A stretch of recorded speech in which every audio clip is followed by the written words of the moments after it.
ในเลือกนั้นมีเอาไว้จะชราญได้เกี่ยติงบานปอนใต้มีเอาไว้มวยจำนวนนู้เกี่ยมันอาจติงบานเตเอาไว้ได้เกี่ยมันอาจติงบานนู้มีโดยเจียตีมวยเสกได้สลันเปิดประกอบเสกได้สลันบอร์สดเสกได้สลันเจนปีจัดได้ขมีนกาลีล้อมโลกล้อมหรือเกาะบันล้อมเสกได้สลันนี้วิการมาปีจัดบอร์สดประกอบโดยการโยนดังเพราะเส้นใบยืงจังอ้อยนามเนี่ยสลันยืงโดยบอร์สดโดยเปิดประกอบยืงโยนลุยตัวติงอัดบานเตคือยืงไตรแต่ก่อสร้างคุณตำไลหรือเกาะอำเภอละอ้อเจนปีจัดปีทลามเปิดประกอบบ่ยืงได้ขมีนจังบานพอลตอบสนองเอาไว้ตลอดมาวิ่งเติบยืงอาจตัวบ้านเนื้อเสกได้สลันเปิดประกอบទី2គឺអាយុជីវិតពីគណៈមួយទៅគណៈមួយអាយុជីវិតរបស់មនុស្សសត្វលោកយើងទាំងអស់គឺថយចុះគ្រប់គណៈហើយចេះតែថ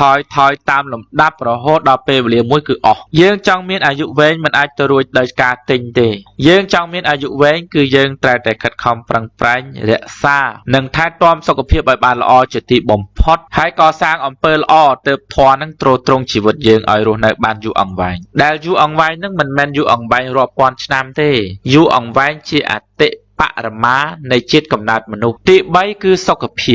ភាពនេះប្រសិនបើយើងមិនចេះថែទាំទេទោះជាយើងមានលុយប៉ុន្មានលានដុល្លារក៏មិនអាចយកទៅទិញបានដែរទោះជាពេលខ្លះវិទ្យាសាស្ត្រទំនើបយ៉ាងណាក៏ដោយក៏មិនអាចព្យាបាលនៅជំងឺខ្លះបាននោះដែរដូច្នេះហើយរឿងសុខភាពគឺជារឿងសំខាន់ដែលយើងត្រូវថែទាំឲ្យបានល្អជាទីបំផុតកុំឲ្យគិតតែរឿងរោគទ្រាំឬក៏ធ្វើការងារបំផ្លាញសុខភាពឬក៏ខ្ជិលច្រអូសខ្ជា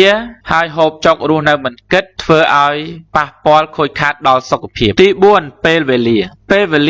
វាហោះហើរវាទៅមុខជានិច្ចវាមិនដែលមានពេលវេលាណាមួយដែលផែនដីឈប់វិលហើយដំណើរអខានអ្វីៗទាំងអស់នោះទេគ្រប់យ៉ាងទាំងអស់គឺដំណើរការទៅមុខដែលយើងមិនអាចហៅត្រឡប់ឬក៏ខាត់ខាំងបានឡើយឬក៏ទិញឲ្យពេលវេលានឹងត្រឡប់មកវិញបានឡើយទោះជាថាយើងប្រមូលលុយទាំងអស់ពីផែនដីនឹងយកមកទិញពេលវេលាសំបីតែ1វិនាទីក៏មិនបានផងអ្វីដែលយើងត្រូវធ្វើចំពោះពេលវេលាគឺការប្រើប្រាស់វាឲ្យបានជាប្រយោជន៍ហើយសន្សំបង្កើតនៅសេចក្តីសុខដល់ខ្លួនឯងនិងអ្នកដទៃឲ្យបានច្រើនជាអតិបរមាចំណុចទី5គឺមិត្តភាពនិងញាតិភាពមានន័យថាបងប្អូនសាច់ញាតិឬក៏មិត្តភក្តិបងប្អូនសាច់ញាតិមិត្តភក្តិក៏មិនអាចទិញបានដែរទោះជាយើងយកលុយប៉ុន្មានទៅទិញក៏ទិញមិនបានដែរបើសិនជាយើងមានបងប្អូនមិត្តភក្តិសាច់ញាតិហើយយើងគួរតែថែរក្សាឲ្យបានល្អតាមការប្រព្រឹត្តនៅអំពើល្អចំពោះគ្នាទៅវិញទៅមកជួយគ្នាក្នុងគ្រាមានអាសន្នកុំរត់ចោលគ្នាកុំគិតតែពីចង់បានពីគ្នាកុំគិតតែបំពានឈ្នានីសគ្នា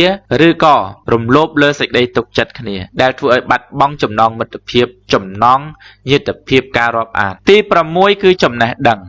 ងក៏មិនអាចទិញបានដែរតិចច្រឡំថាមានលុយច្រើនយកទៅទិញចំណេះដឹងដាក់ចូលភ្លុកក្នុងខួរក្បាលបើអញ្ចឹងអ្នកមានលុយច្រើនចេះច្រើនជាងគេបំផុតនៅលើโลกនឹងបាត់ទៅហើយផ្ទុយទៅវិញយើងអាចនឹងបង់ថ្លៃសេវាកម្មសិក្សារៀនសូត្រទិញសៀវភៅសិក្សារៀនសូត្រឬក៏បង់លុយថ្លៃអ៊ីនធឺណិតដើម្បីសិក្សារៀនសូត្រប៉ុន្តែរឿងចំណេះដឹងដែលត្រូវចូលមកក្នុងខួរក្បាលរបស់យើងគឺត្រូវតែជាការស្រូបយករបស់ខួរក្បាលតាមរយៈការបញ្ជូនអារម្មណ៍និងសមត្ថភាពផ្លូវចិត្តទៅផ្ដិតយកទិន្នន័យចំណេះដឹងព័ត៌មានទាំងនោះយើងមិនអាចយកលុយទៅទិញថ្នាំយកមកចាក់ឲ្យខួរក្បាលយើងចេះដឹងបានទេយើងគ្រាន់តែអាចយកលុយទៅបង់ថ្លៃសេវាកម្មនៃការសិក្សារៀនសូត្រហើយប្រឹងយកទឹកចិត្តអារម្មណ៍បឺតយកចំណេះដឹងដាក់ក្នុងខួរក្បាលយើងចំណុចទី7គឺកេរ្តិ៍ឈ្មោះរបស់យើងវាមិនមែនកើតឡើងដោយសារតែលុយទេកេរ្តិ៍ឈ្មោះល្អរបស់យើងវាកើតឡើងដោយសារតែសេចក្តីល្អចំណែកឯកេរ្តិ៍ឈ្មោះអាក្រក់វាកើតឡើងដោយសារតែសេចក្តីអាក្រក់មនុស្សមិនអាចធ្វើអំពើអាក្រក់ហើយបានលុយយកលុយទៅទិញឲ្យខ្លួនមានកេរ្តិ៍ឈ្មោះល្អបាននោះទេការពិតនៅតែជាការពិតការប្រឌិតនៅតែជាការប្រឌិតដើម្បីមានកេរ្តិ៍ឈ្មោះល្អនៅក្នុងសង្គមក្រអូបជុំទិសក្រអូបទាំងបណ្ដោយខ្យល់និងបញ្ច្រាស់ខ្យល់នោះមនុស្សត្រូវតែធ្វើអំពើល្អដែលជាអំពើមានគុណប្រយោជន៍ក្នុងសង្គមឬក្នុងចក្រវាឡទាំងមូល